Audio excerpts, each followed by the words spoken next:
afternoon, ladies and gentlemen, and welcome to our daily live coverage here on KTV2. As we begin, the situation remains tense, with regional tensions remaining at a critical precipice following yesterday's unprecedented missile and drone strikes targeting Kuwait International Airport and the successful defense response that intercepted the vast majority of those multi-directional threats. The entire Middle East is navigating a highly fragile security matrix.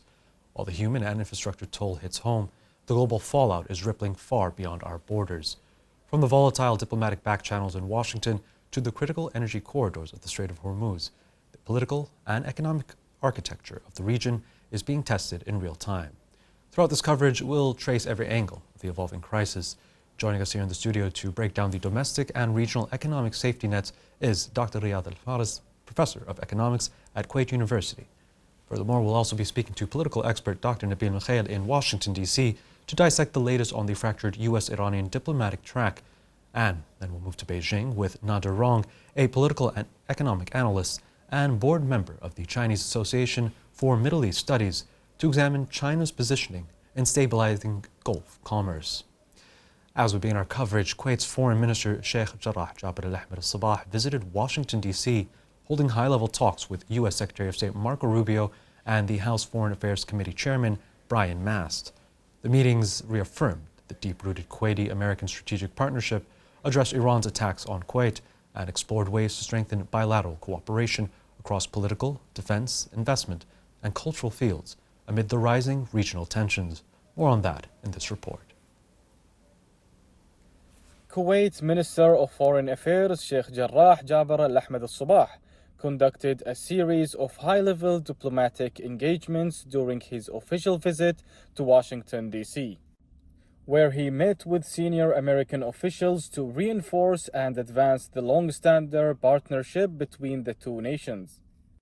During his meeting, both sides reviewed the deep-rooted strategic partnership between the two friendly countries and the close historical ties that bind their peoples, reaffirming their commitment to further strengthening bilateral cooperation and coordination across various fields, particularly the political, defense, investment, and cultural sectors, with the aim of propelling relations to broader horizons and fostering opportunities for development that serve the mutual interest of both nations.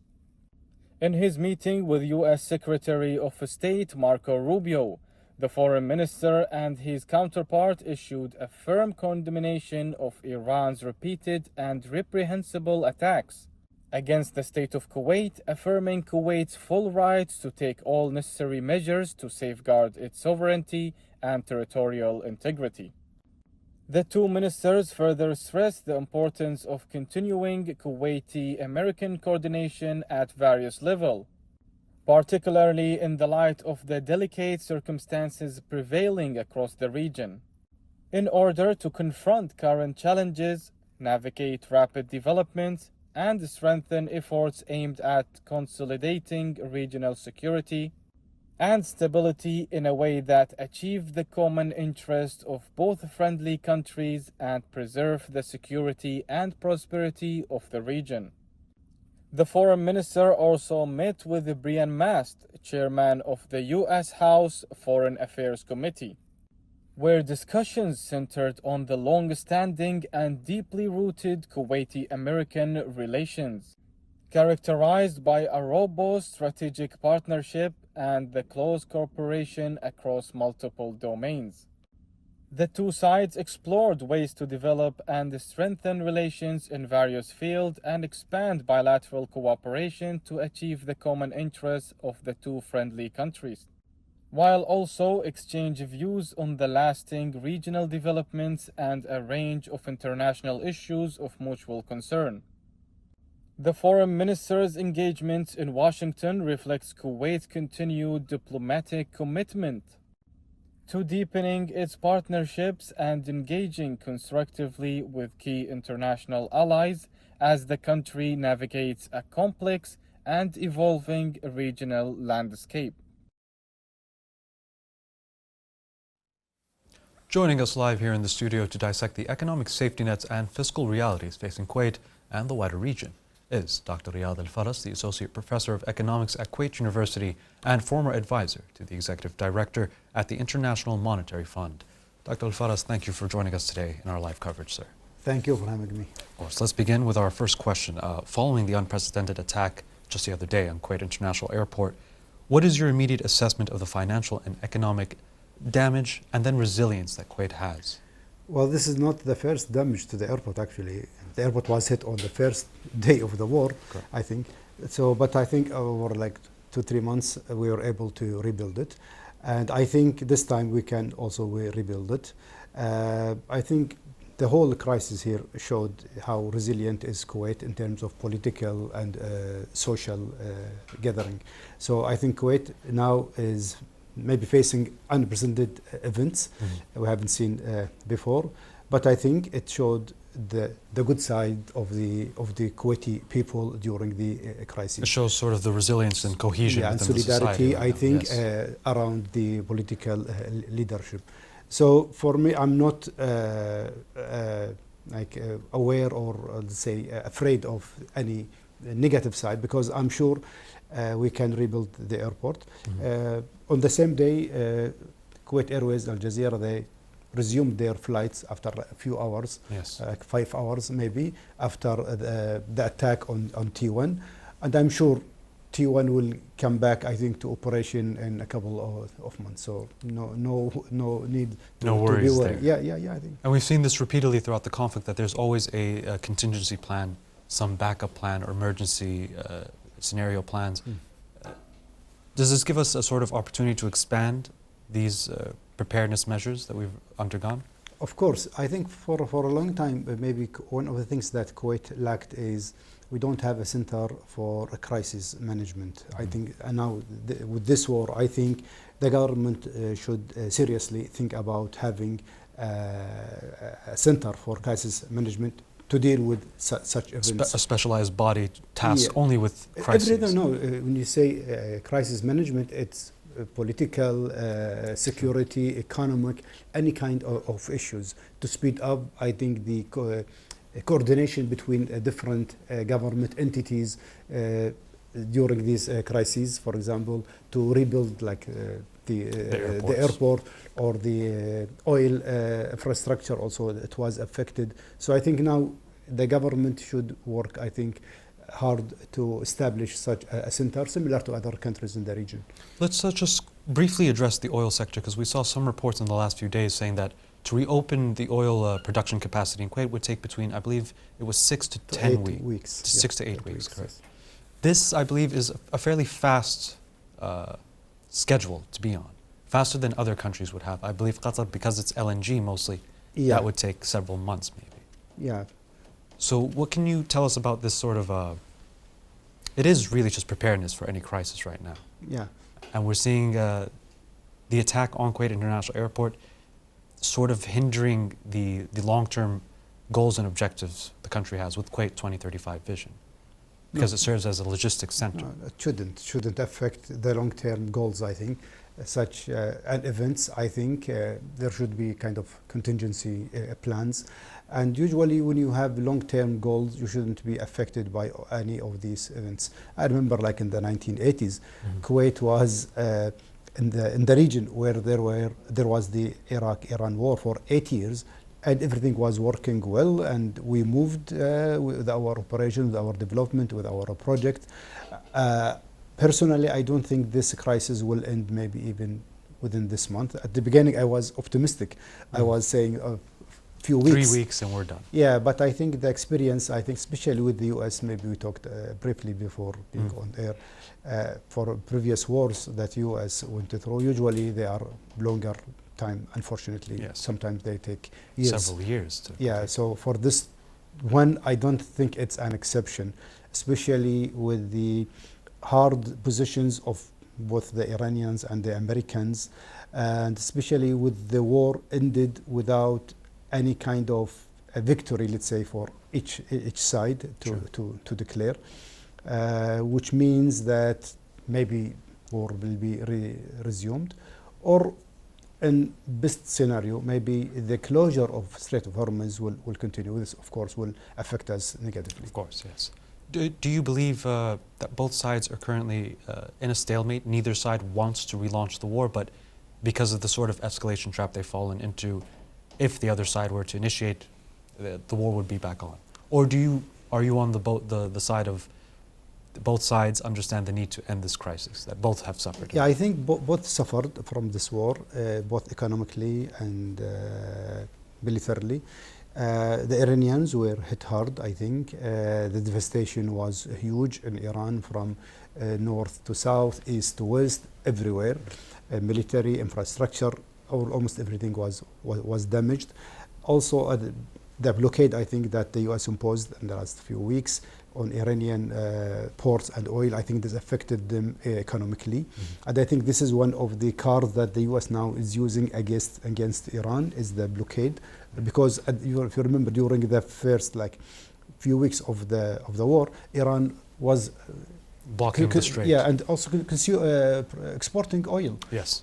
Okay, but with the blockade, I think they were cut. And of course, Iran also has a shortage of foreign currencies, which usually comes from their sale of oil, so they are affected. Also for the US, and especially the President Trump, knows that because of the election in November, the midterm, I think they call it election, if oil prices continue to be higher, like gasoline prices were up by 50% since the beginning of the war. Of course, American people, one of the most important things they look at during the election is the gas prices. Price of oil, yeah. Yeah, and so I think he wants to finish this war as soon as possible, but as we said, maybe he's stuck in the negotiations, especially with, I think the differences in points of view is still wide. Yeah. The Pakistanis, I think, tried to make them narrower, but I think it's still both sides are refusing to budge anywhere in the course, negotiations. No compromise, I think. Now, in terms of the negotiations, as you just said, each side is very far away from reaching an agreement on a lot of the points, if not all the points, are very contentious points. In your opinion, what do you believe is the hardest negotiating point to get over? Of course, for the Iranians is the nuclear program and the enriched uranium that they have. Although I think President Trump and others, they said the nuclear program will not be discussed in the current round, yes. So it will be postponed later. But I think for now, the control of Strait of Hormuz, I think this is one of the key points and difference between both sides. Also for the Iranian, because they have around $100 billion of assets they have been frozen, assets that have been, and I think they need them, I think, desperately this time. So the Americans, they have these cards against Iran, and Iran, they have the control of the Strait of Hormuz also as their, I think, main negotiating card. Do you believe that some sort of gesture of goodwill needs to be made for the negotiations to move forward? I don't see for now, unless maybe something happens, or maybe say Pakistani intermediators maybe come up with any plan. But if both sides continue on their positions, I don't think we will move anywhere, because now the war ended, I think, on April 7th.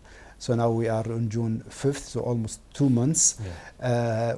No one expected the negotiations to take this long. Although in politics we know that negotiation usually takes longer time. The JCPOA took but for President Trump, he set, I think, a deadline at the beginning of 2 weeks. Yes. But I think he found that it's unrealistic. So now every time he talks about we are approaching an agreement, I think last time he said over this coming weekend we will have an agreement. So it seems every week we are very close to an agreement. Yeah, and also this affects, of course, the stock market, oil prices, and there are some people or speculators, I think, they are benefiting from the ups and downs of oil and stock prices. We saw in the very beginning of the war that Trump would make statements, and this would calm markets. This would sort of bring oil prices down. Do you believe that his words still have that influence today, or have people sort of grown tired of you said one thing and we were close, and then the next week we're back into the same cycle of this conflict. No, I think people, I think, became less, I think, sensitive to his statements. And for example, like on Wednesday, I think, the stock market was down, although he said we will have an agreement by the weekend. Also, oil prices, I think now they started to cool down. Stabilizing a little bit. Yeah. So, for example, today the oil price is $80 compared to like 135 in April. So this is, of course, confirmed what you said. I think people or speculators are sick and tired maybe of listening to Trump statements. So I think the market, both oil and stock markets are, I think, became maybe less sensitive to these statements. Now, your background as an economics professor, what would instill the most confidence in investors and consumers alike? What would they need to see from the negotiations or from any developments on the ground for them to feel that it's safe and you can make your business decisions again, you can plan the future now? Of course, everyone knows that usually we say capital is cowardly. So investors, they don't like to invest in areas with conflicts. For like, I think the last maybe 4 decades, the GCC region was one of the most, I think, stable regions in the world. This attracted billions and billions of dollars.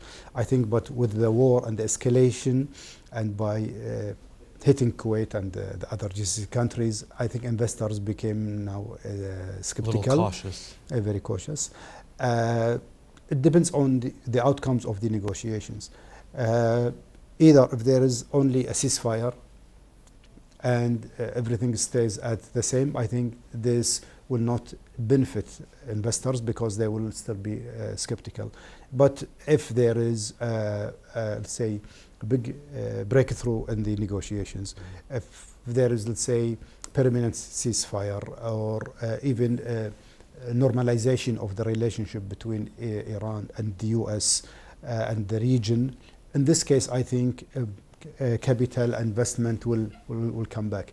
Otherwise, I think investors, especially Western investors, will be skeptical. I think they will go to other regions of the world where political situation is more stable. You raise a very interesting point. If Iran and the US would establish diplomatic relations again, because right now it seems negotiations are just back channel communications or via the Pakistani mediators. So you think if they would open a direct line of communication and sit in a negotiating table together, this would instill the confidence investors would need to open up the possibility of returning to Gulf investments? Of course. In politics, they say there are no permanent enemies, no permanent friends. So who knows, maybe one day they will be a friend again, you know.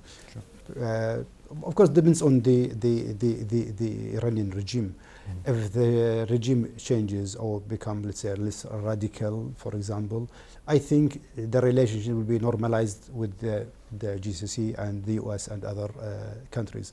But I think with the current regime, although President Trump, he said the regime has changed. He said the regime is now more open for discussion or peace and these things. But we don't know who is. He says a lot of things. Who is who represents this regime now? True. So there's a big question mark on who is in power in the country. But hopefully there will be a breakthrough if both sides, I think, give, let's say, a priority to economic benefits. I think there is a good chance of reaching a good agreement for both sides. Now, in light of the conflict and the closure of the Strait of Hormuz, there's been a lot of discussion and contemplation about developing pipelines or alternative routes to move oil and gas and other energy sources. Is this the only option that there is now? Let's say the Strait of Hormuz is out of the question. Closed. Yes, it's closed until further notice. Will countries just in the Gulf just resort to opening a new pipeline? And would this change the sort of economic relation between the Gulf countries? Would it give some shifts to the way the market works now? Well, first of all, we look at the GCC countries like, I think, 2 groups. The first group, Kuwait, Bahrain, Qatar, they don't have access to any ports outside the Gulf. Yeah. The Gulf. But the other three countries, Saudi Arabia, Qatar, and Oman, they are in a better situation because they have access to, for example, Saudi Arabia to Red Sea, Oman and the UAE on Arabian Sea. So the situation is totally different. I think, for example, for Saudi Arabia, with the pipeline, the oil pipeline, I think they can export or can have with a capacity of like I think 5 million barrels. Still, it's less than their full 20 capacity. million Yeah, through the 10 strait. million usually they produce, and they export I think around 7.5 million. The UAE, they have only one line with like 1.7 million barrels. It's about 50% of their production of 3.4 million. Also for Oman, I think. Now we need to look at this issue from, let's say, holistic view. For example, during the 1980s, Saudi Arabia, when it built the pipelines for its own interest and use. But I think now with the high integration between GCC countries, I think we need to find ways of a mutual cooperation in building other pipelines, especially for like through Oman and UAE, because the distance is much smaller. For example, the east-west pipeline in Saudi Arabia is more than 1,000 kilometers, but I think there it's around maybe between 200 to maybe to 400, which is a much more reasonable project to undertake. I think also to strengthen the ground network, like roads and railroads. Also, we've been hearing about the GCC railroad for a long time, but we haven't seen it. I think if we had it, I think it would solve much of the bottlenecks of moving goods between the countries. Could you explain these bottlenecks, like the mechanics of these bottlenecks, how they initiate with the crisis and then the process it takes to fall into consumer and regular citizens' life? Because the movement of goods on both sides. Okay, so GCC countries usually they export oil, oil products, petrochemicals, and other goods, especially like re-exports. At the same time, they import almost everything. With the closure of the Strait of Hormuz, it was cut. But I think the good thing, there are other routes. For example, for Kuwait, let's say, the goods that we use today in Kuwait, they come from 3 ways, let's say. The first one through Jeddah port in Saudi Arabia, and then by land. I think that in the first 3 months of the war, about 50,000 trucks entered Kuwait from Saudi Arabia, because many ships were unloading their containers and shipments in Jeddah port and then transport to Kuwait. The second route was through Khorfakkan, a port in UAE. It's on the Arabian Sea, and then by land to Sharjah, Dubai, Abu Dhabi, and then by sea to Kuwait. And the third route is by air, especially for fresh fruits and meat, I think. So alhamdulillah, we didn't see shortage of many goods during the last few months, but maybe the prices have increased slightly, which reflects the increase in global prices and the cost of insurance and the cost of transportation. Doctor, could you just hold on to that point? We'll take a small break, ladies and gentlemen, and we'll be back to continue our interview here today. تؤكد جمعية الهلال الأحمر الكويتي جاهزيتها للاستجابة للطوارئ والكوارث في ظل الأوضاع الجيوسياسية الحاصلة في المنطقة. جمعية الهلال الأحمر الكويتي تعمل من ضمن منظومة إنسانية متكاملة مع مؤسسات دولة الكويت من حيث الاستجابة السريعة وتجهيز المتطوعين من ضمن أفرقة مختلفة للاستجابة للطوارئ في سرعة قصوى. يعد متطوعين جمعية الهلال الأحمر الكويتي من المتطوعين اللي تم تدريبهم مكثفاً في الإسعافات الأولية والاستجابة للكوارث والاستجابة الميدانية. تؤكد جمعية الهلال الأحمر الكويتي جاهزيتها الميدانية ورفع جاهزيتها من حيث الاستجابة للطوارئ في حالات اللي يتم ندائها. بالنسبة للمخزون الاستراتيجي لجمعية الهلال الأحمر الكويتي، فإحنا على أتم الاستعداد للاستجابة في حال النداء من قبل مؤسسات حكومة دولة الكويت. منظومة الاتصالات بالكويت شغالة بكفاءة عالية ولله الحمد. والهيئة العامة للاتصالات وتقنية المعلومات مستعدة لأي طارئ لا قدر الله. وفي ظل التوترات اللي تمر فيها المنطقة فعلنا خطط الطوارئ وعززنا التعاون مع الجهات المعنية عشان نضمن استقرار الخدمات الرقمية وسرعة الاستجابة لأي مستجد. الوضع تحت المتابعة وكل الجهات المختصة على أتم الجاهزية. عسى الله يحفظ الكويت وأهلها. Welcome back, ladies and gentlemen, as we continue our interview with Dr. Riyad about the economic impact and resilience Kuwait has to deal with this crisis. Professor, just now you were explaining how the crisis translates into everyday life for citizens and residents here. In hindsight, what do you believe was the most affected parts of Kuwait's economy? Of course. Besides oil. We understand that was the largest. I was to say oil.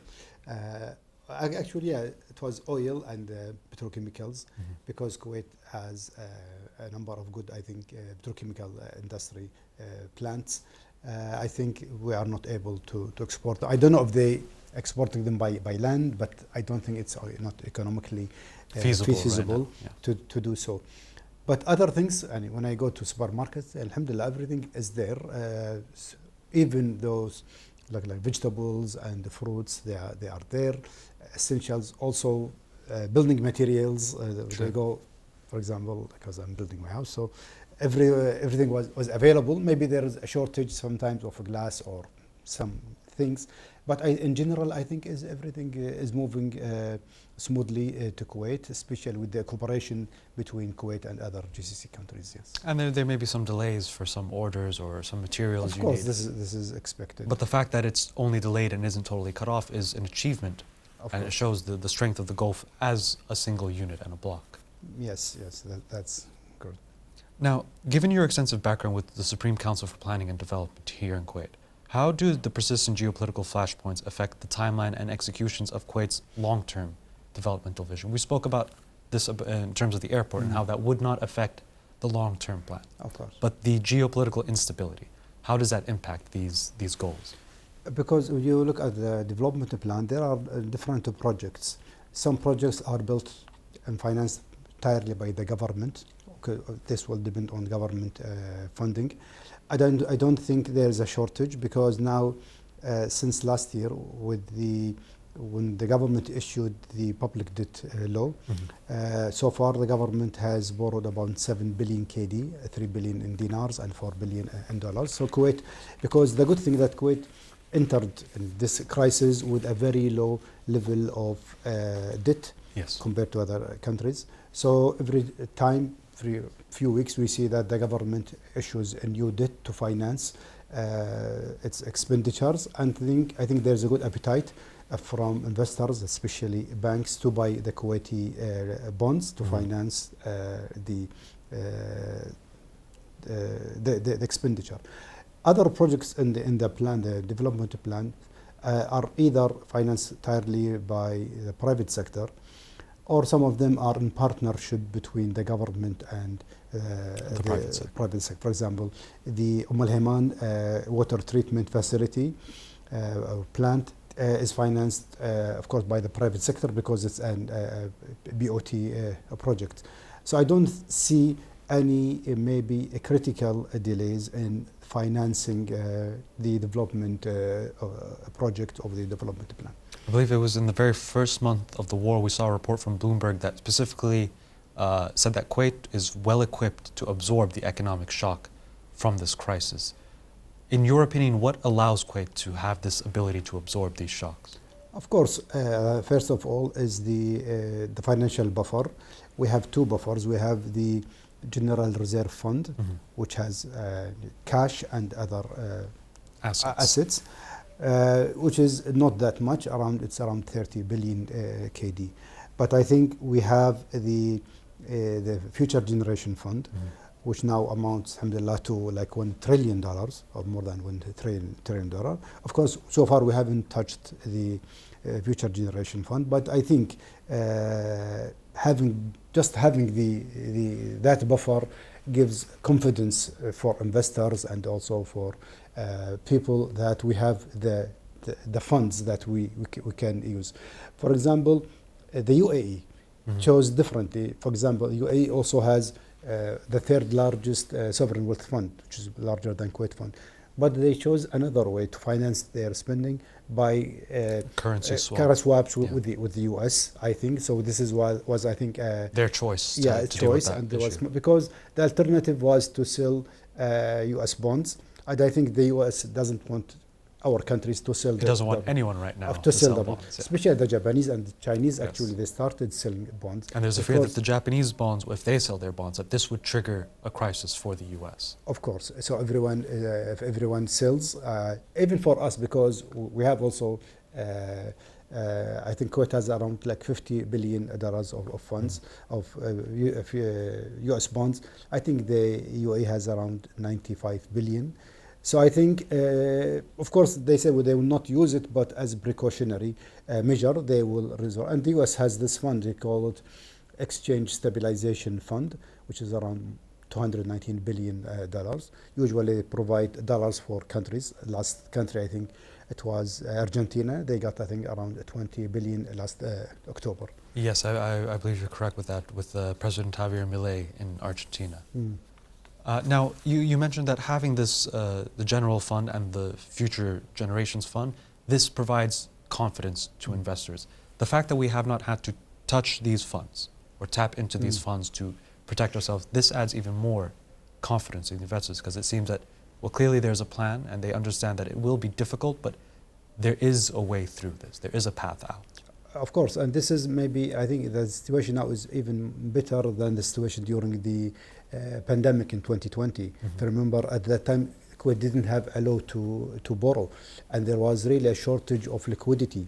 But now, I think with the law, especially the ceiling, I think it's around 30 billion dinar. So we only now borrowed around 7 billion. So we have really a good We have some space, more to go. space to borrow more.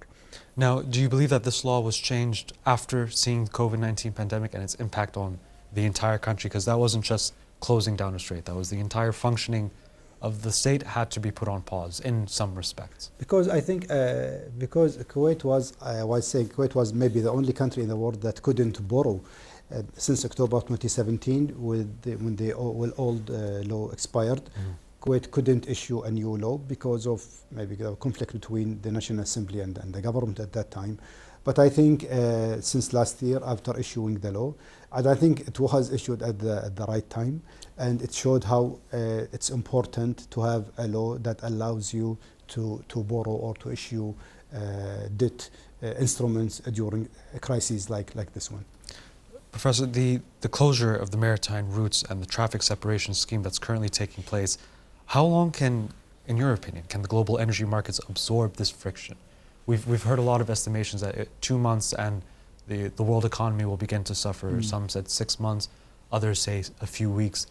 In your estimation, how much time does the global economy and the energy markets have before the shock of the closure of the strait becomes apparent? I think what we heard in March at that time, they said by June, so like 4 months, okay, the maximum. Now we have entered June, but I think the situation, I think it becomes, I think more stable and calmer because I think now there are other countries that started to increase their production of oil. Even for example, Oman for the first time it started to produce more than 1 million barrels. We have Nigeria, we have Kazakhstan, we have Russia, we have Brazil, Mexico. So I think there are other countries that filled the gap, which is like, I think there was the shortage of oil that coming out of the Gulf was around 15 million barrels. I think maybe not all the amount or this quantity was replaced, but I think a good amount, which shows which was clearly shown, I think, by the declining oil prices. And we didn't think one day during the war that the oil price would be $80. At that time, it was between 120 and 140 at some point. So I think this shows that there were other sources of oil which calmed, I think, down the market. Now let's talk about post-conflict with this new scenario of other countries increasing their production. What does this do for the global oil market now? Because we were used to one framework, and after this crisis now, as you said, Nigeria, Kazakhstan, other nations around the world are increasing their production. How will this affect the Gulf as a whole? Before the war, there was a surplus of supply. Oil prices were around $60 a barrel, so were very low actually. And so the supply was more higher than demand. I think after the war, two things will happen. Countries will start to rebuild their strategic reserves, especially the US, because the US usually have a storage strategic level of 700 billion barrels. Oh. But when the war started, they had only around 400 because they used much of them during the Ukraine-Russian war. Also, Japan depleted its oil reserves. China now has the highest reserve, between 1.2 to 1.4 trillion barrels of oil. Sorry, billions barrels of oil. Sorry, 1.2 to 1.4 billion barrels of oil. So some countries now I think there will be increase in demand to rebuild their strategic reserves. And so prices maybe go up at the beginning, but I think inshallah, after the war ends and the opening of the Strait of Hormuz, I think within a few months, market will come down. I think prices will go down to around between. I was reading today about the expectations. They say by the fourth quarter, they expect oil prices to be between $70 and $90, which is, I think, reasonable. The fourth quarter in this year. Between 70 and 90. Because I believe that some people are under the understanding that because they would need to refill their special reserves, this would sustain the price for much longer, and there's the fear of damaged production capability. The fear that this could happen again would sustain the price. Of course. It depends how quickly oil producing country can resume their capacity, as you rightly mentioned at the beginning. Maybe for us, we need maybe around 2 to 3 months to resume. Also for other GCC countries, because at the end it's supply and demand. So with the crisis, I think there is a slowdown in the supply in demand. Oh, because, sorry. GDP growth the world economy will grow slower. So I think there is less need for oil. So this is the relationship. Yes. Can we take a little bit of time and speak about inflation? Because we're seeing in the US at least, inflation started at, I believe, 2.2 or 2.3%, and today it's at 3.8, if I'm not mistaken. How is this crisis going to increase pressure on inflation now? The US, for example, the Federal Reserve of the US and other major central banks, they use something called inflation targeting. So they have an inflation target of 2%. And because of the pandemic crisis, so in around June 2022, the inflation rate in the US reached 9.1%, which was very, very high. Since then, if you remember, the Federal Reserve started, let's say, got contractionary monetary policies. They started increasing interest rates, and they were able to lower the inflation rate to 2.6, 2.7. But when Trump came to office, and because of the tariff war with other countries, now it was between 2.72 and 2.9. With the war now, let's say, consider in the war, in March, the inflation rate jumped to 3.3%. Yes, that was the number. And in April, as you rightly said, it jumped to 3.8%. Now, people were expecting the Federal Reserve to lower interest rate in June, because like in 2 weeks there is a meeting. But I think I was looking at the forecast. There was like 98%. It says it will be the same. Even now, there are economists, they expect the Federal Reserve to increase the interest rate, especially by January 2027. So some people in Kuwait were asking me, shall we reschedule our loans or refinance our loans? Last year I was saying, interest rates are coming down. But I think now there is no maybe a good chance of lowering interest rates. So interest rates either will stay the same or even may increase if inflation rate continues to increase in the future. And if I'm not mistaken, this was not the plan of the new federal chairman, Walsh. He had the intention to bring the interest rates down, or am I mistaken with that claim? No. He's known to be like a hawkish, as they say, Okay. to increase interest rates. But when President Trump appointed him or nominated at the beginning, many people said, how come this guy is hawkish and Trump wants someone to lower the interest rate, because the main conflict between Powell and Trump is over interest rates, because he pressured Powell to lower interest rate. He lowered them 3 times last year, but still not to the level that Trump wants. But now I think the credibility of Walsh is It's been shaken a little bit. shaken. What he would do, I think we will see in June meeting what will happen. As I said, I don't think there will be any change in interest rates till the end of the year. Now, would you say that's sort of a compromise for Trump, a compromise on Walsh's behalf for Trump? He is forced to take an action that Trump does not want. Yeah. So would it be better to take no action at all, or is this, in your opinion, the correct decision to make? No, right because the Federal Reserve is driven by its dual mandate, price stability and maximum employment, especially the inflation rate. So any Federal Reserve chairman will not lower the interest rate while he is seeing the inflation is going up. So this is against its mandate, because the mandate is price stability means to have to lower inflation rate. So usually what central banks do, they raise interest rate to lower interest. And this was effective, I think, between 2022 and 2023. The Federal Reserve, by increasing interest rate, was able to lower inflation from 9.1 to 2.7%, which we call it soft landing of inflation, without hurting the economy Overall or economy. the labor market. Yeah. Of course, the unemployment rate increased from like 3.6% in 2022 to around 4.3, 4.4% this year. But usually the Federal Reserve looks more at the inflation rate than the unemployment rate. Now, we got a little carried away there, moving all the way to the U.S. So let's bring it back to Kuwait. You've recently published extensive research on commercial bank liquidity dynamics in the GCC. How do the regional crisis and physical threats to the infrastructure here affect the bank liquidity and credit conditions in local markets? Yeah, when we did this study, we had a sample of 45 banks in the GCC. We looked at their financial statement and performance between, I think, 2010 and 2024. In the literature, when you look at what are the determinants of bank liquidity, which means what factors affects bank decisions to hold liquidity, there are 2 sets or 2 groups of factors.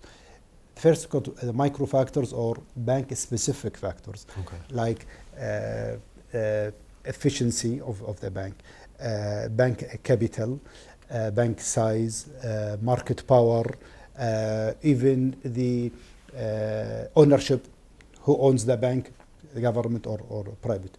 And on the other side, there are other, called them macro factors, which is the GDP growth, inflation, interest rates, exchange rate. And for the GCC, what we found is that the bank size usually has a positive effect, which means the larger banks hold more liquidity. Efficiency has negative effect. This is the result that we reached, which means efficient banks, they don't need that much liquidity because they are efficient. And the inflation positive.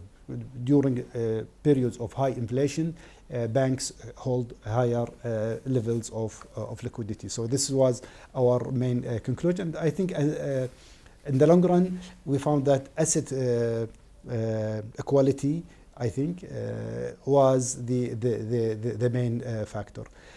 In general, I think from the literature, also from our result, it showed that the macroeconomy usually affects the liquidity, especially the growth.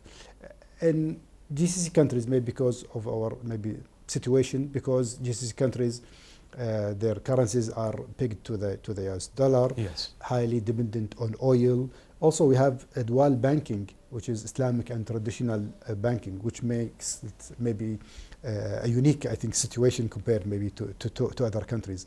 But I think also one of the results we found that banks in the GCC, they hold high levels of liquidity, like I think it was 18% current assets or liquid assets to total assets.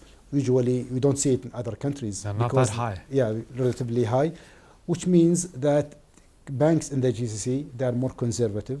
They like to hold more liquidity. Also for capital, I remember, for example, in the case of Kuwait, the capital adequacy ratio set by the central bank is 13%, but Kuwaiti banks hold around 17%, which means, again, Kuwaiti banks are more conservative, which is good, and at least for us as depositors. We feel safe. Yeah, which means a safer banking sector, I think, in the GCC. Professor, are you concerned about the capital flight or a slowdown in foreign direct investment because of the instability that we've seen? Or do you have a firm belief that it will not shake away their investments in the country? Of course, as we said earlier, any crisis with this scale, it will scare investors. We have to be blunt about it. For the GCC countries, I think the situation is different. We don't have the same, because, for example, countries like the UAE and also for Bahrain, they are highly reliant on FDI, foreign direct investment. And while, for example, in the case of Kuwait, Kuwait is the least country in the GCC that is hosting or attracting FDI. At that time, we were criticizing, of course, the situation. We said we need more FDI because FDI comes with a new technology, with know-how and these things. So with the crisis, for example, I'm sure that the situation with Kuwait will not be that much affected because of the crisis, because most of the projects in Kuwait are financed either by the government or Kuwaiti investors, Kuwaiti banks. Investments. Local. Alhamdulillah, we have the resources. But for the UAE, especially with the mega projects and the ambition that they have, usually they rely on foreign investment. So I think a country maybe like the UAE, I think maybe, which we don't like to see, but maybe will be affected maybe in the short run. But inshallah, after this crisis, moves and things normalize, I'm sure the UAE and other GCC countries will be, I think, a good place for foreign investors. Now, I'm just curious about the level of FDIs, you said, the foreign direct investment in the country.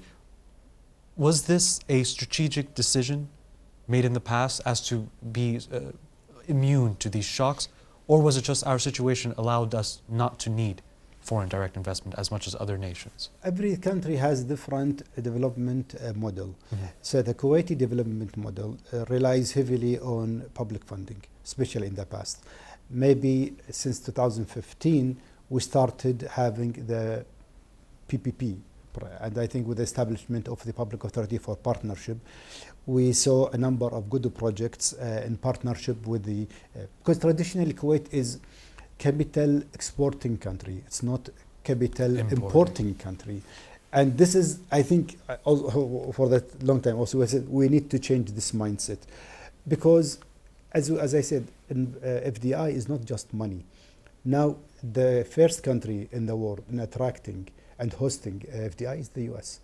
US has everything, but still it needs, because it brings everything with it. It's a package, actually. It brings expertise, the knowledge, the technology. Knowledge, managerial skills, and know-how, and marketing, technology, and many things.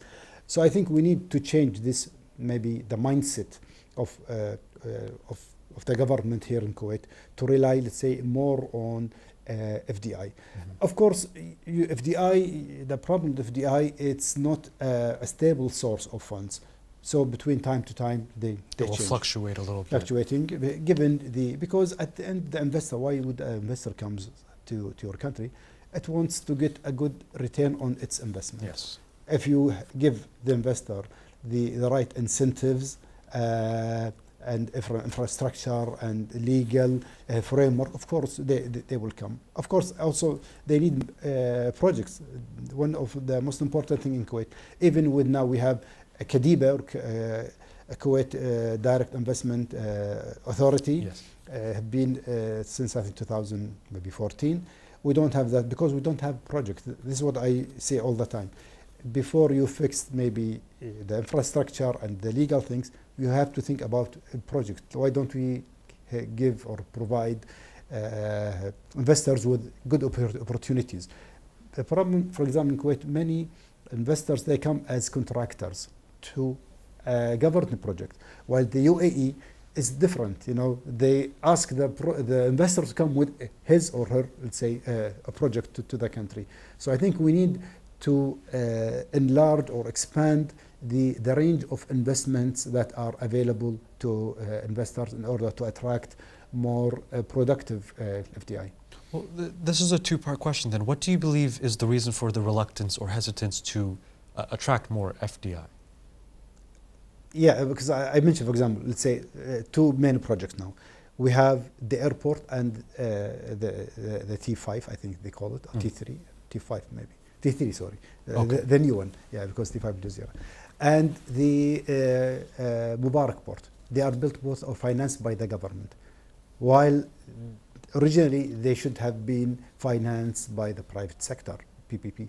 Also the metro project, it was also around at that time, 2014, 2015, it was also decided to be a PP project. But what is the reason to make it a PP project or to make it a strictly government project? Is it a question of sovereignty or to have the ability to control, which gives you more stability in your country? What would you say is the attributes this decision? Well, I cannot talk or speak on the behalf of the government True. why, but I think this is, as I said, this is the development model that Kuwait is using. Okay, so public, and then they started to introduce PPP, because I think a few years ago there was a negative stigma, maybe you can call it, from many people against the private sector, also against foreigners, because some people think that when foreigners come, it's like a new imperialism or something like this, which is of course incorrect. So people, they prefer, okay, we are a rich country, we have resources, why don't the government build and do this and that? So this is, I think, what the government has been doing. But I think experience showed that this is not a good way to finance a project, because the public funds, maybe you can use them to build human capital, called social safety networks and these things. And anything commercial, let the private sector do it. I'm sure the private sector will do it in a more efficient way than the government. That has been the experience we've seen so far in the world. I'm trying to be less political. I avoid the political sides. Well, Doug, unfortunately, that's all the time we have for our interview in this segment of our coverage. But I'd just like to thank you for coming to the studio, sharing your time with us, and explaining to the viewers at home the economic realities of this crisis. Thank you again for having me. Of course, sir. Ladies and gentlemen, that was Dr. Riyad Al-Faris, Associate Professor of Economics at Kuwait University, as well as a former advisor to the Executive Director at the IMF, the International Monetary Fund. Now, ladies and gentlemen, we'll continue with our coverage, but first we'll take a look at this report as oil edges up on the U.S.-Iran deal uncertainty and Oman's Minat al-Fahel loading suspension as the U.S.-Iran's crisis approaches its 100th day. Global energy markets are facing one of the most sensitive periods in recent years. Prices rose today, recovering some of the sharp losses seen in the previous sessions amid renewed concerns over supply disruptions in the Middle East. Brent crude climbed to around $95 a barrel, while U.S. crude traded above $93, putting both benchmarks on track for the first weekly gain in 3 weeks. Markets were supported after a new ceasefire proposal in Lebanon was rejected by Iranian-backed group and following an explosion that temporarily disrupted oil loading at Oman's Minat al-Fahel terminal. At the same time, stalled U.S.-Iran peace talks and continued limitations on shipping through the Strait of Hormuz, a vital route for about 1/5 of the world's oil supply, have heightened concerns over energy security and the stability of global supplies. More on that in this report. As the U.S.-Iranian crisis approaches its 100th day, global energy markets are entering a critical phase, with growing concern over the stability of oil supplies from the Middle East and the future of maritime traffic through the Strait of Hormuz. Brent crude has jumped by more than 2%, cautiously approaching the $98 per barrel mark, with negotiations between Washington and Tehran stalled and shipping activity in the Strait of Hormuz. Distributed traders are once again asking a familiar question. Is oil at $100 now only a matter of time? Yet, the market reaction has surprised many observers. At the start of the crisis, some analysts warned of catastrophic scenarios, with oil prices potentially reaching $150 or even $200 per barrel. But instead of spiraling out of control, prices have remained relatively contained, supported by redirected supplies, higher U.S. exports, and efforts by major producers to calm market fears. Still, the operational reality remains complicated. Even if a political truce is reached and the Strait of Hormuz is reopened more fully, a return to normal oil flows may not be immediate. Mine clearance, safety inspections, infrastructure repairs, and insurance concerns could keep the effects of the crisis alive for months. In the United States, another pressure point is emerging. Oil inventories have declined for a seventh consecutive week, with a drop of around 7 million barrels in the latest weekly data. Washington has benefited from its position as a major exporter of crude and refined products, helping to cover parts of the global shortfall. But questions remain over how long the U.S. can maintain this pace without putting pressure on its own domestic energy security. For major Asian importers such as Japan, the crisis has served as a strategic wake-up call after a sharp loss in supply. In Europe, the concern is different, but no less serious, with warning of a possible jet fuel shortage due to reliance on Middle Eastern refineries. Between fears of $100 oil, failing inventories, disrupted shipping routes, and growing pressure on import-dependent economies, this crisis has become a major test of the global energy system. الحرس الوطني قادة وقوات دائما على استعداد وجاهزية تامة لحماية الوطن بالتعاون مع زملاء السلاح في وزارتي الدفاع والداخلية وقوة الإطفاء العام، وتقديم الدعم والإسناد لكافة جهات الدولة، خاصة في أوقات الأزمات والطوارئ. ونسأل الله أن يحفظ وطننا الكويت من كل مكروه في ظل قيادته الرشيدة. تؤكد جمعية الهلال الأحمر الكويتي جاهزيتها للاستجابة للطوارئ والكوارث في ظل الأوضاع الجيوسياسية الحاصلة في المنطقة. جمعية الهلال الأحمر الكويتي تعمل من ضمن منظومة إنسانية متكاملة مع مؤسسات دولة الكويت من حيث الاستجابة السريعة وتجهيز المتطوعين من ضمن أفرقة مختلفة للاستجابة للطوارئ في سرعة قصوى. يعد متطوعين جمعية الهلال الأحمر الكويتي من المتطوعين اللي تم تدريبهم مكثفاً في الإسعافات الأولية والاستجابة للكوارث والاستجابة الميدانية. تؤكد جمعية الهلال الأحمر الكويتي جاهزيتها الميدانية ورفع جاهزيتها من حيث الاستجابة للطوارئ في حالات اللي يتم ندائها. بالنسبة للمخزون الاستراتيجي لجمعية الهلال الأحمر الكويتي، فإحنا على أتم الاستعداد للاستجابة في حال النداء من قبل مؤسسات حكومة دولة الكويت. الإدارة العامة للدفاع المدني على استعداد تام وجاهزية عالية، ونعمل وفق خطط مدروسة ومحدثة باستمرار لمواجهة أي طارئ، ونتابع مع الجهات الحكومية كل ما يخص احتياجاتها لضمان استمرار نظام سير العمل وعجلة الإنتاج وسير الحياة الطبيعية، ونقول للجميع سلامتكم أولويتنا. بتوجيهات مباشرة ومتابعة حثيثة ومتواصلة من قبل مجلس الوزراء ووزيرة الشؤون الاجتماعية الدكتورة أمثال الحويلة، سارعت وزارة الشؤون إلى وضع الخطط المسبقة التي تهدف من خلالها إلى المحافظة على مستويات المخزون الاستراتيجي من السلع المواد الغذائية والاستهلاكية، ولضمان سلاسة وسهولة تدفقها إلى الأسواق التعاونية. قامت وزارة الشؤون ممثلة بقطاع التعاون بتشكيل 6 فرق ميدانية بواقع فريق لكل محافظة، وذلك للمتابعة اليومية للتأكد من كفاية المخزون الاستراتيجي.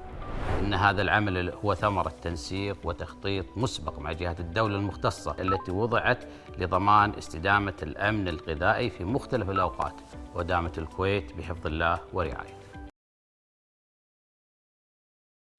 في ظل الأوضاع الراهنة، معكم اليوم وزارة التجارة والصناعة المعنية في ملف الأمن الغذائي. اليوم نطمنكم بأن الوضع التمويني مستقر تماما ولا يوجد أي نقص في المواد الغذائية الأساسية. كذلك حركة الأسواق طبيعية والسلع متوفرة في نقاط البيع والمخازن بشكل منتظم. إنتاج المياه في المصانع المحلية مستمر على مدار الساعة لضمان تلبية احتياجات الجميع.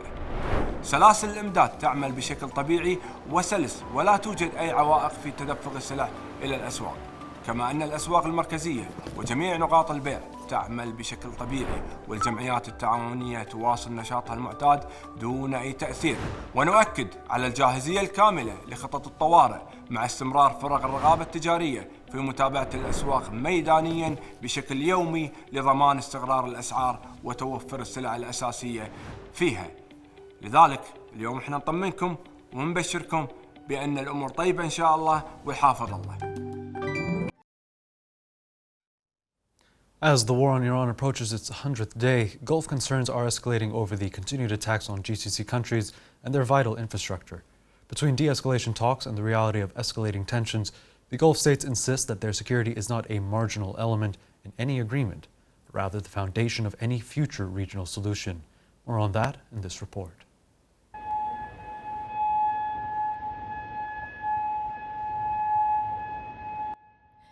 As the war with Iran nears its 100th day, the region is not the same as it was on the February 28th. On that day, the U.S. strikes opened the door to a wider confrontation, and Tehran responded with missiles and drones, claiming they targeted U.S. sites and interests in the region. But the Gulf, which had tried to remain outside the line of fire, quickly found itself in the war zone. In the first few weeks, the skies above more than one Gulf capital became a stage of warnings and interceptions, from the UAE to Saudi Arabia and from Qatar and Bahrain to Kuwait. Statements poured in ballistic missiles and drones, some shot down in the air and others leaving shrapnel and damage to civilian and vital infrastructure. The war was no longer just strikes inside Iran and distant retaliations. It was now affecting airports, ports, energy facilities, and shipping lanes in the Strait of Hormuz. The following day, the Gulf Cooperation Council foreign ministers convened in an extraordinary meeting, and the message was unified. The security of the Gulf states is indivisible, and an attack on one is attack on all.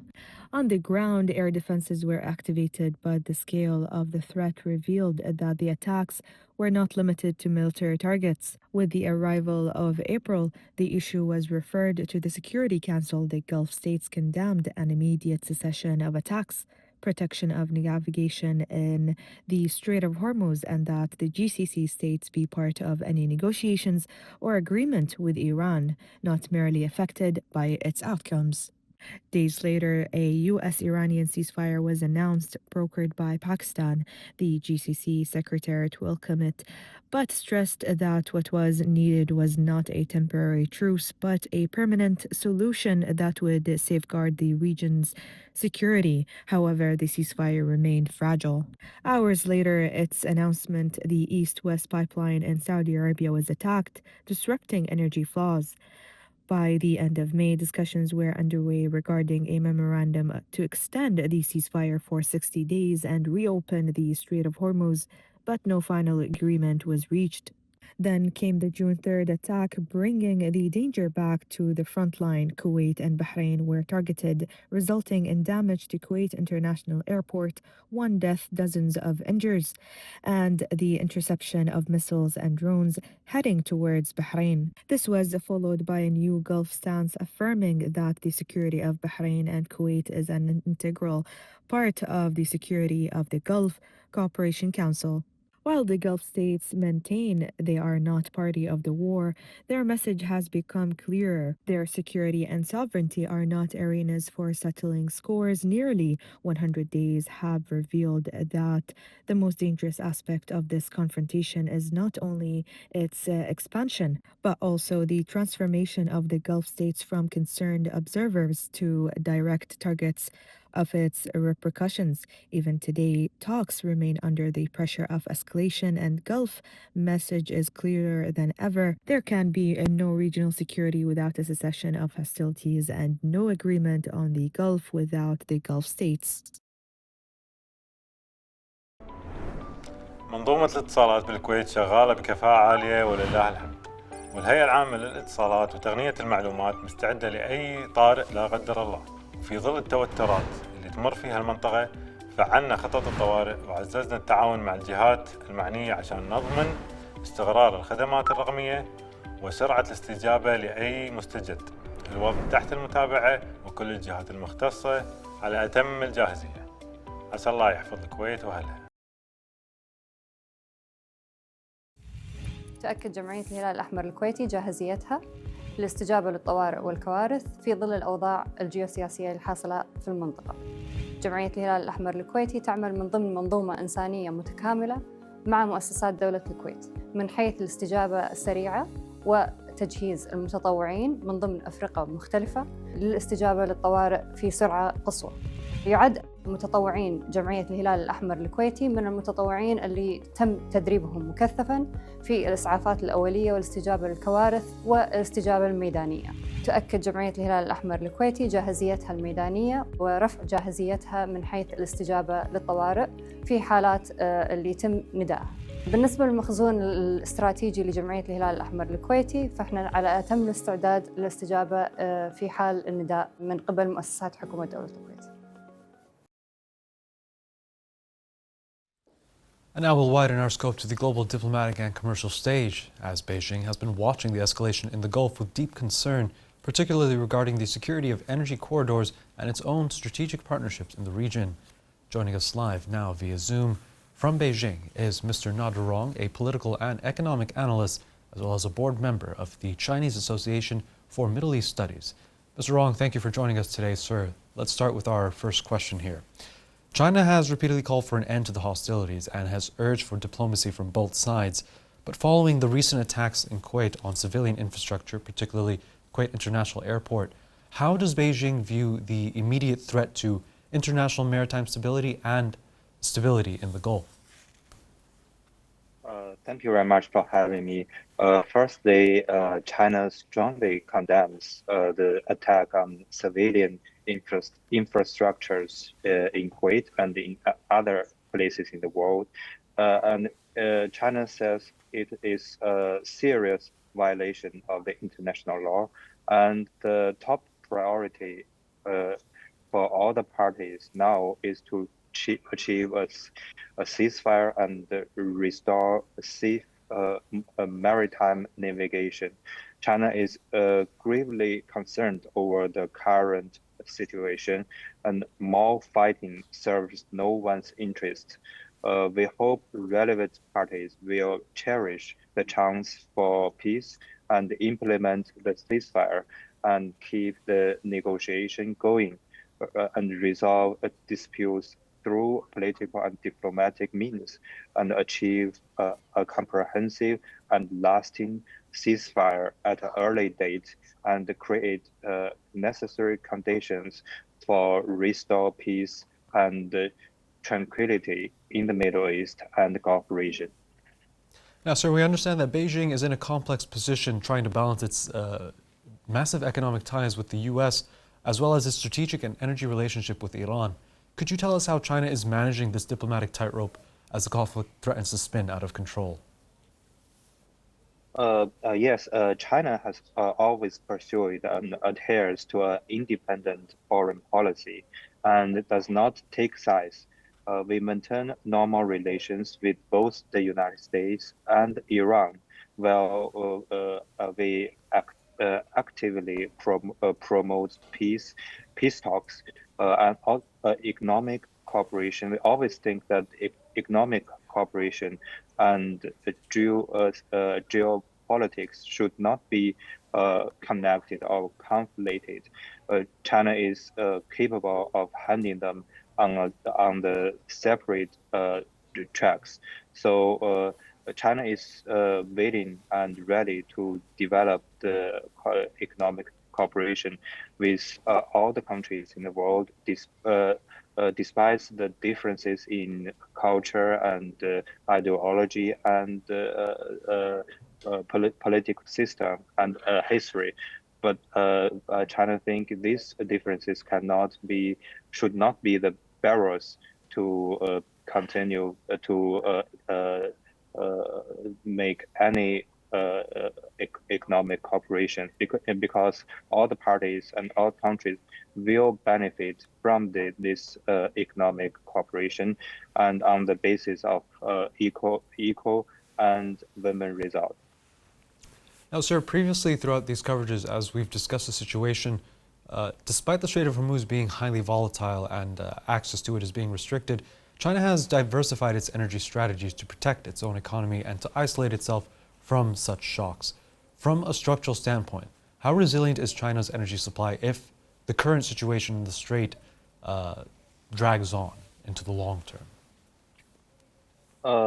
Yes, China has diversified its energy import and supply, including overland pipelines and also supplies from Russia, Central Asia countries, and African countries, as well as there is a strategic national reserve of oil and energy in China, which reach 1.4 billion barrels, and so that short-term disruptions are under control.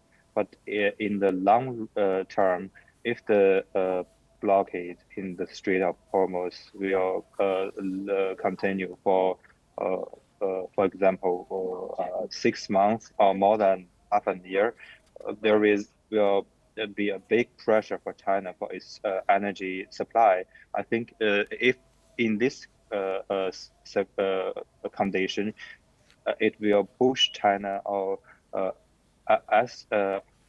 accelerate China's energy transition from using the traditional fuels, traditional energies, to develop the renewable energy. And China is advanced in renewable energy field, and also to develop the alternative routes for the supply. So it will change all the map of China's oil supply in the world. Now, sir, Washington has indicated that a memorandum of understanding with Iran was close to being signed, and we keep receiving conflicting messages about the negotiations happening between Iran and the U.S. How does Beijing assess the viability of these diplomatic back channels and messaging through mediators under the heavy military escalation and the recent attacks we've seen in the last 4 to 5 days? And do you think that there's a chance China will become directly involved in the negotiations? China always regard the military escalation has always destroyed mutual trust and reducing the room for indirect dialogue and the negotiations. But still, China believes that the diplomacy and dialogue and negotiation is the only right way out of the crisis. And China has always encourages both sides, the US and Iran, to keep communication channels open. And China is we willing to provide a platform or offer mediation efforts if it is needed.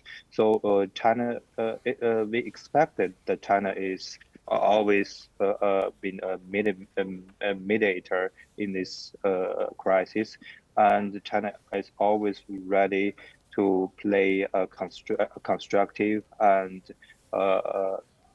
constructive role in the mediation work.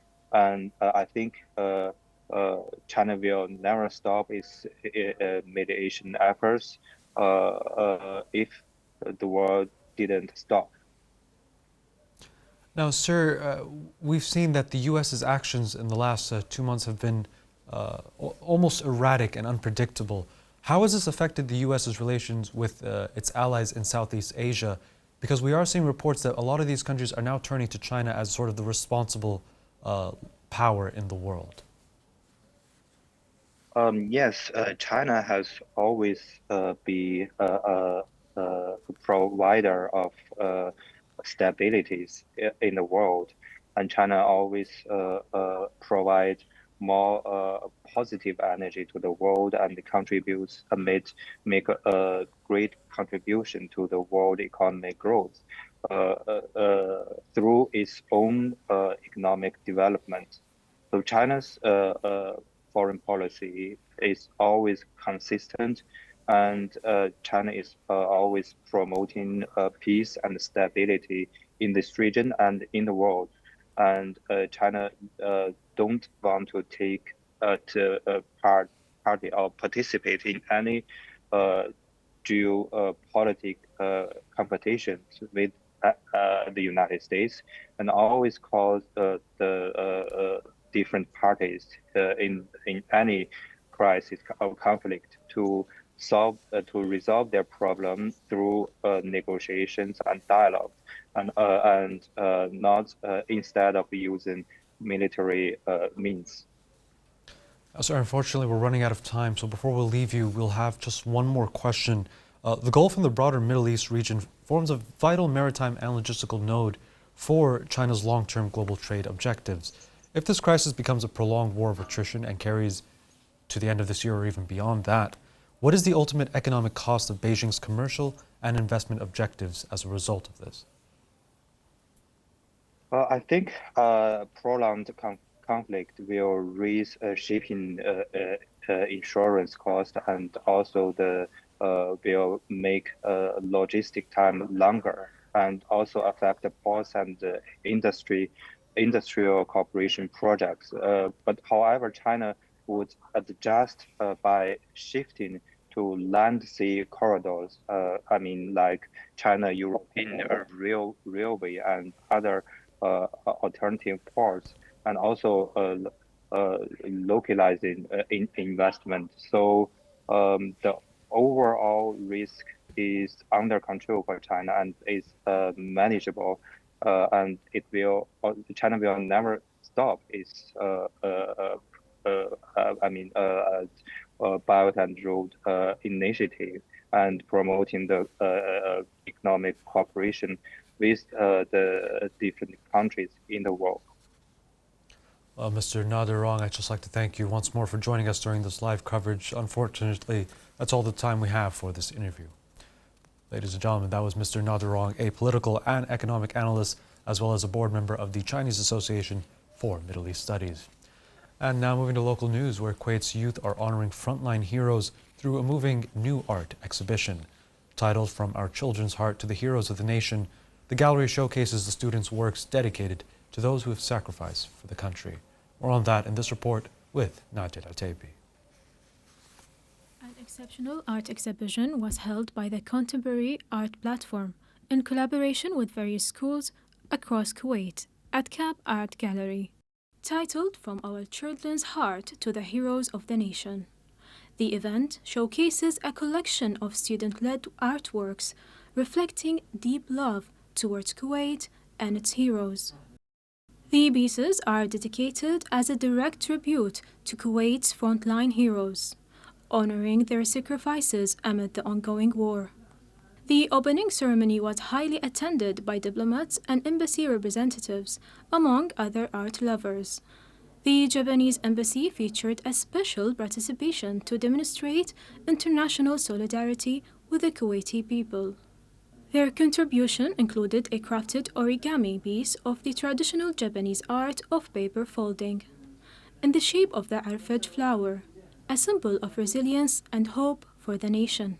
By the courageous, the craftsmanship and the artisanship of the Kuwaiti younger generations. And for this occasion, so we just created the arfaj flower, which is the Kuwaiti's national flower, out of origami, like this one. So this is, the origami is a traditional Japanese art form. We usually learn how to use origami, make the origami from our childhood. And this is a Kuwait arfaj. By this, we'd like to show our solidarity with the Kuwaiti people. Among the artistic highlights on display is a large-scale painting co-painted by 4 students from Bayan High School for Girls, heavily drawing inspiration from Picasso's artistic style. Additionally, a centerpiece painting titled Mother Kuwait by Bayan student Fatma Al-Khabbaz has drawn widespread acclaim from attendees. I made this painting titled Mother Kuwait. It's holding an Al-Fajr flower, a symbol of hope and resilience. And she's wearing the pearl necklace as past Kuwait job that they used to do. Kuwait University also marked its presence under the supervision of Dr. Lamis Bahbahani, showcasing a student photographic project that documents the psychological state and emotional attachment of the youth to their national identity during the times of war. The exhibition continues to receive visitors, underscoring the role of art in documenting national unity during times of crisis. And through the eyes of our children, art becomes a powerful voice that honors our martyrs, celebrates our frontline heroes, and shines a light through the darkness of war. This is Nadia Al-Ataibi reporting to you for the Kuwait English News. تؤكد جمعية الهلال الأحمر الكويتي جاهزيتها للاستجابة للطوارئ والكوارث في ظل الأوضاع الجيوسياسية الحاصلة في المنطقة. جمعية الهلال الأحمر الكويتي تعمل من ضمن منظومة إنسانية متكاملة مع مؤسسات دولة الكويت من حيث الاستجابة السريعة وتجهيز المتطوعين من ضمن أفرقة مختلفة للاستجابة للطوارئ في سرعة قصوى. يعد متطوعين جمعية الهلال الأحمر الكويتي من المتطوعين اللي تم تدريبهم مكثفاً في الإسعافات الأولية والاستجابة للكوارث والاستجابة الميدانية. تؤكد جمعية الهلال الأحمر الكويتي جاهزيتها الميدانية ورفع جاهزيتها من حيث الاستجابة للطوارئ في حالات اللي يتم ندائها. بالنسبة للمخزون الاستراتيجي لجمعية الهلال الأحمر الكويتي فإحنا على أتم الاستعداد للاستجابة في حال النداء من قبل مؤسسات حكومة دولة الكويت.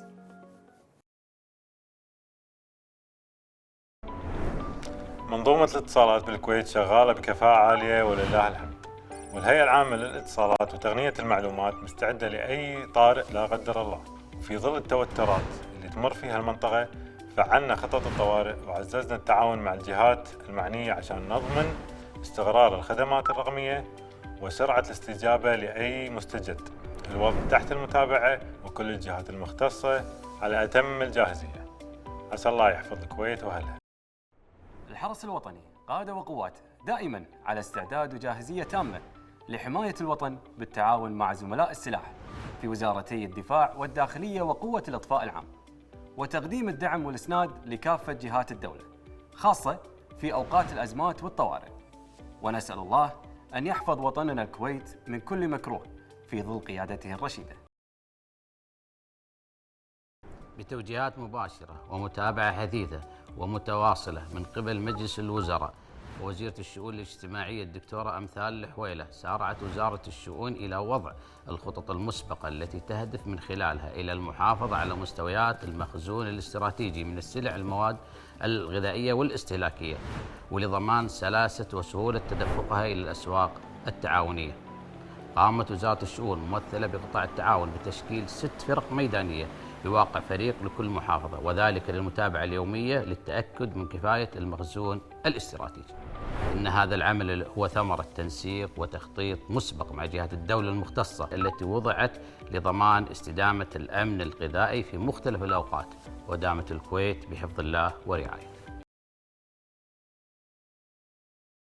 الإدارة العامة للدفاع المدني على استعداد تام وجاهزية عالية، ونعمل وفق خطط مدروسة ومحدثة باستمرار لمواجهة أي طارئ، ونتابع مع الجهات الحكومية كل ما يخص احتياجاتها لضمان استمرار نظام سير العمل وعجلة الإنتاج وسير الحياة الطبيعية، ونقول للجميع سلامتكم أولويتنا. تؤكد جمعية الهلال الأحمر الكويتي جاهزيتها للاستجابة للطوارئ والكوارث في ظل الأوضاع الجيوسياسية الحاصلة في المنطقة.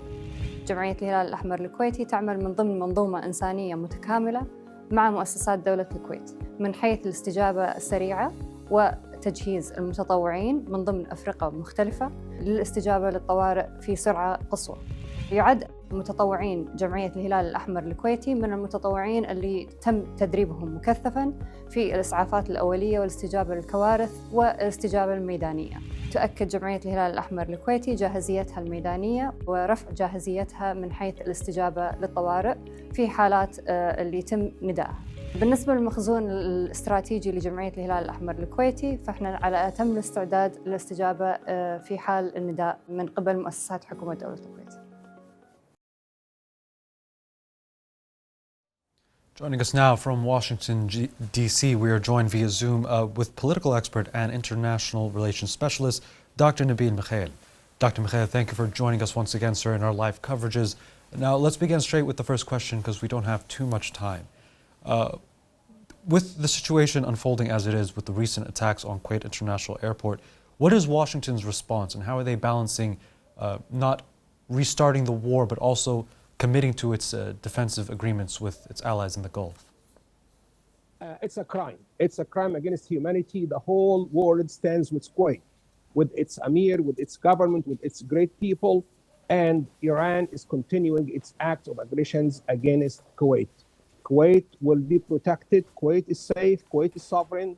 Kuwait is a great nation. So the Trump administration, the whole American people are supporting Kuwait, and we are sure that Kuwait will overcome these attacks and crises. If it is a strategy, Kuwait has a clear, defined strategy to protect its sovereignty, its lands, its borders, not to interfere in the affairs of other nations, to restore strategic stability in the Gulf. And if you would like just the last scoop on what is going on in the United States or with the foreign policy of the Trump administration, it seems that President Trump is dismissive of the vote in Congress to end the war with Iran. But more or less, there are indications that some agreement, an interim agreement, will be signed. And that was revealed in the statements made by Secretary Rubio a couple of days ago. Now, Doctor, in terms of the negotiations, we understand that there have been a lot of talks from the U.S. side about a memorandum of understanding about to be signed and then it being denied by the Iranian side. How much pressure can the diplomatic back channels take without producing any results? There is, for sure, I agree with you, there is a lot of back channel political and diplomatic pressure, and it's exercised by Pakistan to the extent that the Iranian government accused Pakistan of being just a lobbyist or a spokesperson for the Trump administration. But it's also essential because this is the way you must do or you must pursue to get the Iranians to sign a deal.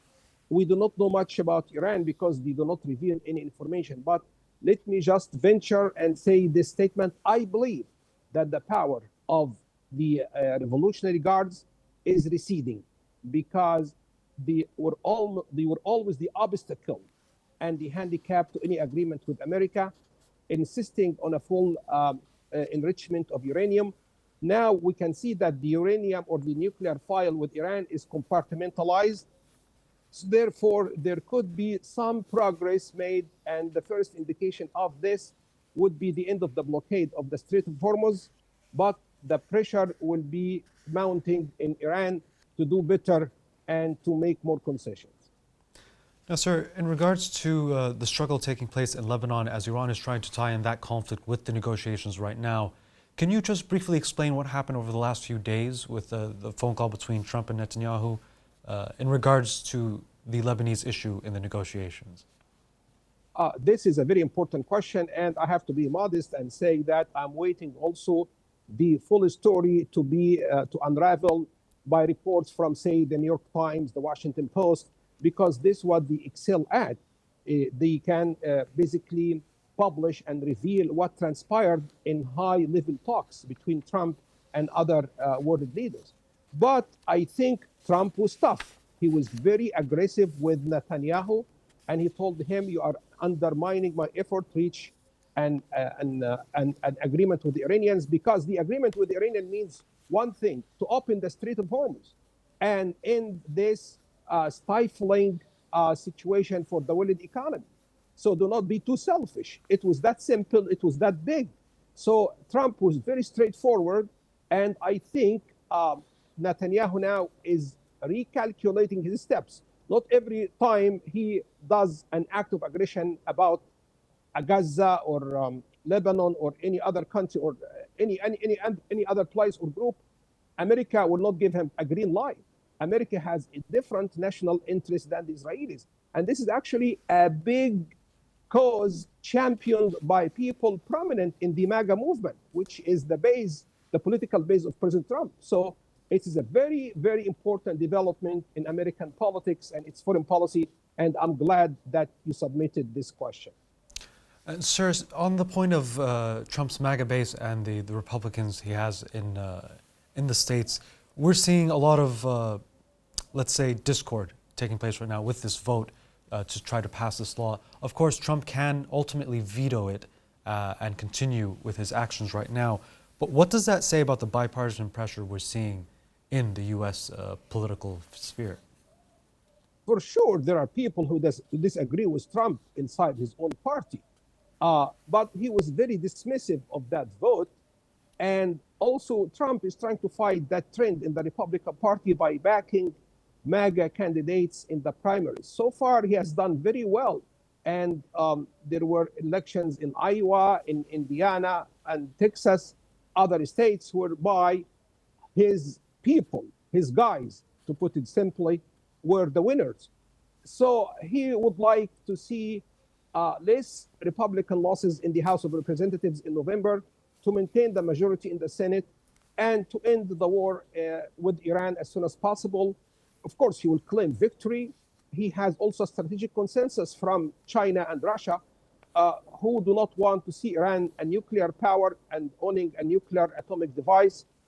So far, so good. So just I hope that he can pay more attention to other Middle East-related questions, stop Netanyahu from any act of aggression against Gaza, against the Palestinians, against Lebanon, and, as I said, restore strategic stability to the Gulf and create a good mood of goodwill and mutual rewards for every nation in the world and in that area in particular. Now, Dr. Mikhail, unfortunately, due to time constraints, we have to bring our interview to a close, but it's always a pleasure to speak with you, and I'd just like to thank you once again for taking the time to join us in this live coverage, sir. Ladies and gentlemen, that was political analyst and international relations specialist, Dr. Nabil Mikhail. With that, ladies and gentlemen, it brings us to the end of today's coverage here on KTV2. Throughout the last few hours, we've examined how the geopolitical and economic architecture of the Gulf remains at a critical crossroad, from the severe infrastructure impact at Kuwait International Airport to the high-stakes naval gridlock in the Strait of Hormuz. The events of the last 24 hours underscore just how deeply interconnected our regional security is with global policies. Throughout this broadcast, we've analyzed the latest developments as Dr. Riyad Al-Faris provided an essential look here in the studio at Kuwait's robust economic buffers, demonstrating that despite physical threats to commerce, our domestic financial systems and infrastructure contingency plans remain resilient. Meanwhile, from Beijing, Mr. Nader Rong illuminated China's delicate diplomatic positioning, emphasizing the high stakes for global shipping routes and the preservation of international trade. And finally, from Washington, D.C., Dr. Nabil Mikhail detailed the immense friction bearing down on the U.S.-Iran diplomatic back channels, reminding us that while indirect negotiations are technically ongoing, the tolerance for future escalation is wearing dangerously thin. What remains clear is that the path forward relies heavily on de-escalation, the restoration of free maritime transit, and rigorous diplomatic containment. We'll continue to monitor every development across our upcoming news hours and, of course, our daily live coverages. From the entire production team here in KTV2, we'd like to thank you all for joining us. Stay safe and have a good afternoon.